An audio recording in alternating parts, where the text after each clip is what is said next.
Hello বন্ধুরা, কেমন আছেন সবাই? প্রতিটা ভিডিওর মতো আজ আবার এক নতুন ভিডিও নিয়ে আপনাদের সামনে হাজির হয়েছি। আজকে ভিডিওর বিষয়ে আপনারা বুঝতে পারছেন।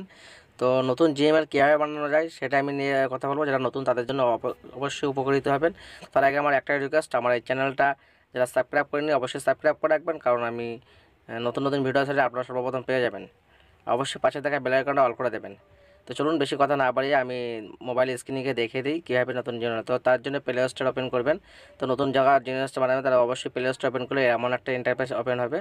তো এখন ইন্টারফেস ওপেন হলে একটু ওয়েট করলে আপনারা দেখতে পাবেন নতুন একটা ইন্টারফেস চলে এসছে। তো জাস্ট একটা নিচের দিকে আসলে আপনারা নেক্সটের এর পাশে দেখতে পাচ্ছেন ক্রিয়েট অ্যাকাউন্ট বলে একটা অপশন এসে, তো এটাতে ক্লিক করবেন।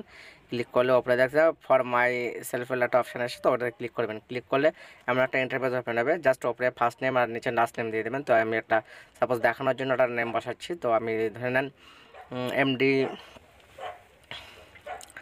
আসিফ, ASIF। তো লাস্ট নেমে গিয়ে আমি মণ্ডল দেবো, জাস্ট MON। আমি দেখানোর জন্য করছি যে আমার এতে তো অবশ্যই মেল আইডি আছে, তারপর আমি দেখানোর জন্য লগ আউট করে এটা আপনাদের দেখানোর চেষ্টা করছি। যারা নতুন তাদের জন্য অবশ্যই, যারা জানেন তাদের জন্য নাই। তো জাস্ট এটা বসে আমি নেক্সট করে দিলাম। নেক্সট করে দিলে এখানে ডে, মাস এবং বছর এসছে। তো আমি ডেট জায়গায় জাস্ট 01 করে দিলাম, যে 1 তারিখ করে দিলাম। আর মাসের জায়গায় জানুয়ারি করে দিই, এবং বছরের জায়গায় এখানে আমি 2003 করে দিই।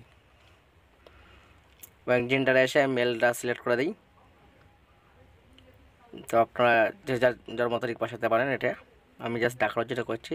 তো দেখতে পাচ্ছেন এই নামে, তো এই দুটো অবশ্যই অ্যাভেলেবেল আছে, এই দুটো আপনি নিতে পারেন। তো এই দুটো ইমেল আপনি অবশ্যই শো করছে এখানে। তো আমি এটা নেবো না, আমি নিচের অপশানে ক্যারেট ইওর ইমেল যেটা আছে, তো আমি এটাতে ক্লিক করে আমি নিজের থেকে একটা ইমেল আইডি বসিয়ে দেবো। বসিয়ে আমি নিজের থেকে বানিয়ে নেবো আমার নিজের নামের, আর মনের মতো হবে। আমি ওদের মনের মতোটা নেবো না।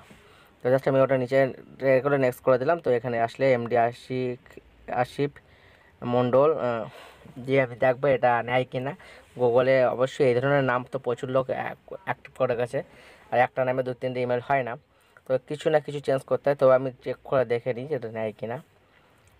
তো এমডি আসিফ মণ্ডল দিয়ে দেখি নেক্সট করে। তো এটা নিচ্ছে না, এটা অবশ্যই আছে নিচে লেখা এসে, তো এটা নিচ্ছে না।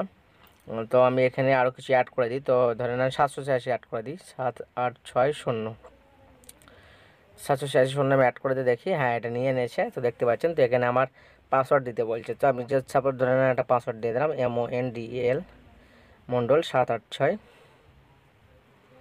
জাস্ট দেখানোর জন্য আমি মণ্ডল 786 দিয়ে পাসওয়ার্ড করে নিলাম। তো নিচের দিকে একটু স্ক্রল করে আসলে এবারে স্কেপ আর এবারে SIM ইন লেখা আছে, তো আমি SIM ইন লিখে দেবো। এটা তারপরে দেখতে পাচ্ছেন ওপরে আমার ইমেল চলে এসছে নতুন, একদম এমডি আসিফ নামে মণ্ডল নামে যে ইমেলটা। তো আপনারা এইভাবে বানালে অবশ্যই হবে। তো এখানে আমি জাস্ট নেক্সট করে দেবো। নেক্সট করে দিলে আবার একটা ইন্টারফেস ওপেন হবে। জাস্ট এটা নিচের দিকে চলে আসলে আই এগ্রি বলে একটা অপশান আসে, এটা আমি ক্লিক করে দেবো। তো আমার ইমেলটা অটোমেটিকের জন্য হয়ে যাবে, আর প্লে স্টোরটা অটোমেটিকের জন্য ওপেন হয়ে যাবে। তো আপনারা যারা নতুন অবশ্যই এভাবে ট্রাই করবেন, অবশ্যই হবে। তো দেখতে পাচ্ছেন একটা প্রসেসিং নিচ্ছে গুগল সার্ভিস। তো দেখতে পাচ্ছেন প্লে স্টোর ওপেন হয়ে গেছে, একদম ওপরে চলে এসছে। তো আমার নাম এম দিয়ে একটা লোগো চলে আসছে। তো এখানে আমি ছবি বসাতে পারি, দেখতে পাচ্ছেন আমি ওপেন করে দেখিয়ে দিলাম। নিচে আমার অন্য অন্য আদার্স অ্যাকাউন্টগুলো আছে। তো ওপরে যেটা এমডি আসিফ মণ্ডল আমি এক্ষুনি বানালাম সেটা চলে এসছে। তো অবশ্যই ভালো লাগলে লাইক করবেন, কমেন্ট করবেন, না বুঝতে পারলে কমেন্ট করবেন, এবং বেশি ভালো লাগলে শেয়ার করবেন। Thank you.